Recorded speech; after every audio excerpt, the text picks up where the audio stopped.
পশু কোরবানির পর চলছে চামড়া বেচাকেনা। চট্টগ্রামে ন্যায্য দামে চামড়া বিক্রি করতে না পারায় বিপাকে পড়েছেন মৌসুমি ব্যবসায়ীরা। সরকার দাম নির্ধারণ করে দিলেও ন্যায্য মূল্য না পাওয়ার অভিযোগ তাদের। মৌসুমি ব্যবসায়ীদের দাবি, সরকার প্রতি বর্গফুটে সর্বোচ্চ ৫৫ টাকা নির্ধারণ করলেও আড়তদাররা ২৫ টাকার বেশি দাম দিচ্ছেন না। এতে লোকসানের মুখে তারা। অন্যদিকে আড়তদাররা বলছেন, লবণের দাম নাগালে থাকলেও অন্যান্য খরচ বাড়ায় চামড়ার বেশি দাম দিতে পারছেন না তারা। এছাড়া মৌসুমি ব্যবসায়ীরা চামড়ার সঠিক পরিমাপের হিসাব না বোঝায় লোকসান গুনতে হচ্ছে, দাবি আড়তদারদের।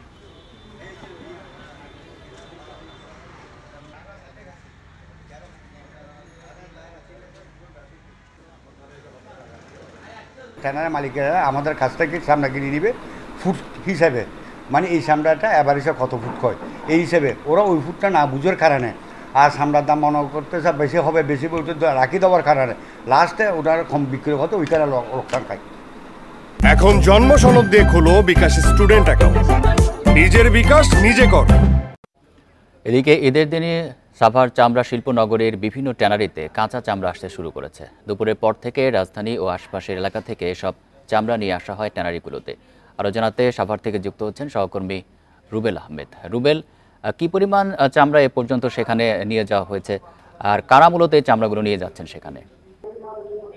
দেখুন, আমি এই মুহূর্তে সাভার চামড়া শিল্পনগরীর একটি ট্যানারির ভিতরে অবস্থান করছি। আমি এই সাভার চামড়া শিল্পনগরীতে কিছু সময় আগে এসেছি। এই সময় এসে কিন্তু আমি যে বিষয়টি দেখতে পেয়েছি, রাজধানী ঢাকা সহ যে রাজধানীর যে আশেপাশে, অর্থাৎ এই ট্যানারি চামড়া শিল্প নগরের আশেপাশে যে এলাকাগুলো রয়েছে সেখানে থেকে কিন্তু এই চামড়া শিল্প নগরীতে ট্রাকে ট্রাকে করে কাঁচা চামড়া নিয়ে আসা হচ্ছে, এবং যারা এই চামড়াগুলো নিয়ে আসছেন তারা কিন্তু বিভিন্ন ট্যানারিতে এই চামড়াগুলো হস্তান্তর করছেন। মূলত আমরা দেখতে পেয়েছি আজকে যে চামড়াগুলো এই সাভার চামড়া শিল্প নগরীতে আসে সেগুলো হচ্ছে যে রাজধানী এবং এর আশেপাশে যে বিভিন্ন মাদ্রাসা ও এতিমখানা রয়েছে সেখানে যে মানুষজন যে চামড়াগুলো দান করে, সেই চামড়াগুলো কিন্তু এখানে ট্রাকে করে মাদ্রাসা এবং যে এতিমখানা কর্তৃপক্ষ রয়েছে তারা এই ট্যানারিগুলোর কাছে কিন্তু তারা বিক্রি করছেন। এবং এই চামড়াগুলো সংগ্রহ করে, যেহেতু এটি একদম কাঁচা চামড়া, এবং এই চামড়াগুলো আনার পরে আমরা দেখতে পাচ্ছি যে ট্যানারি কর্তৃপক্ষ সেই ট্রাক থেকে চামড়াগুলো না নিয়ে তারা কিন্তু লবণ দিচ্ছেন, এবং চামড়ার মধ্যে যে মাংস রয়েছে, শিং রয়েছে, সেগুলো কিন্তু তারা ছুরি দিয়ে কিন্তু আলাদা করে এই চামড়াগুলোকে লবণ দেওয়ার জন্য যা যা করণীয় তারা কিন্তু সেই কাজগুলো করছেন। মূলত যেহেতু এখন গরমের তীব্রতা একটু বেশি, যার কারণে কিন্তু এই রোদের তীব্রতা একটু বেশি, যার কারণে এই লবণের পরিমাণ বেশি দেওয়ার দিকে কিন্তু তারা চেষ্টা করছেন। এবং এই শুধু যে এই তা কিন্তু নয়, যেসব চামড়াগুলো সবগুলো দেখতে পেয়েছি যে লবণ দিয়ে চামড়াগুলো প্রক্রিয়াজাত করার জন্য তারা প্রস্তুত করে রেখেছেন। এই চামড়া আজকে আসবে, এবং ট্যানারি কর্তৃপক্ষের সাথে আমরা কথা বলে যতটুকু জানতে পেরেছি আগামীকালও রাজধানীতে বেশ কিছু কোরবানি হবে। সেই কোরবানির কাঁচা চামড়াগুলো কিন্তু আগামীকাল ট্যানারিতে প্রবেশ করবে। এরপরে কিন্তু সাভার চামড়া শিল্পনগরীতে কোনো ধরনের কাঁচা চামড়া প্রবেশ করবে না বলে ট্যানারি কর্তৃপক্ষ আমাদেরকে জানিয়েছেন। তারা বলছেন যে মৌসুমী যে ব্যবসায়ীরা রয়েছেন দেশের বিভিন্ন প্রান্তে, তারা যে আড়তগুলো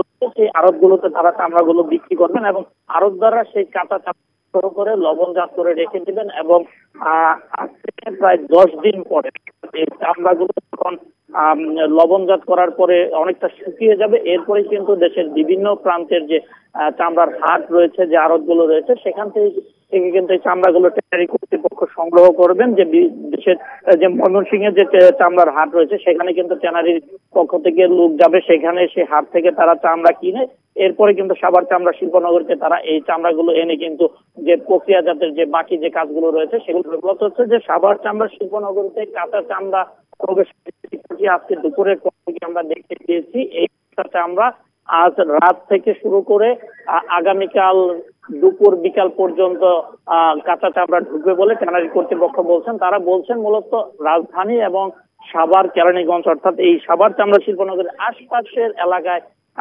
কোরবানি হয়েছে, সেই কাঁচা চামড়াগুলো যারা সরাসরি ট্যানারিতে হস্তান্তর করতে চাচ্ছেন মৌসুমী ব্যবসায়ীরা যারা কিনে, মূলত সেই চামড়াগুলো কিন্তু সাভার চামড়া শিল্পনগরীতে নিয়ে আসা হচ্ছে। আমরা প্রতিটি ট্যানারিতে দেখতে পেয়েছি যে একটি কর্মচাঞ্চল্যতা তৈরি হয়েছে, এবং এই কাঁচা চামড়া সংগ্রহ এবং লবণজাত এবং প্রক্রিয়াকরণের জন্য কিন্তু ট্যানারি কর্তৃপক্ষ কিন্তু বেশ কয়েকদিন আগে কিন্তু তাদের প্রস্তুতি সম্পূর্ণ করে রেখেছিল। আমরা প্রতিটি ট্যানারিতে কিন্তু দেখতে পেয়েছি যে এই কাঁচা চামড়া সংগ্রহের জন্য প্রস্তুত করার জন্য তারা কিন্তু পর্যাপ্ত পরিমাণ রয়েছে, তাদেরকে তারা খণ্ডকালীন নিয়োগ দিয়েছেন। তারা কিন্তু এই কাঁচা চামড়াগুলো সংগ্রহ করে লবণজাত করে তারা কিন্তু শেষ করে আবার তারা চলে যাবে বলে ট্যানারি কর্তৃপক্ষ আমাদেরকে জানিয়েছে। আমরা সকাল দুপুরের পর থেকে অর্থাৎ বিকাল থেকে যে চামড়াগুলো ঢুকতে দেখেছি, এখন পর্যন্ত আমরা প্রায় 30 থেকে বিভিন্ন চামড়া ঢুকতে দেখেছি এবং কিছু সময় পর পর এই চামড়াগুলো রাজধানী এবং সাভারের বিভিন্ন এলাকা থেকে বা এই যারা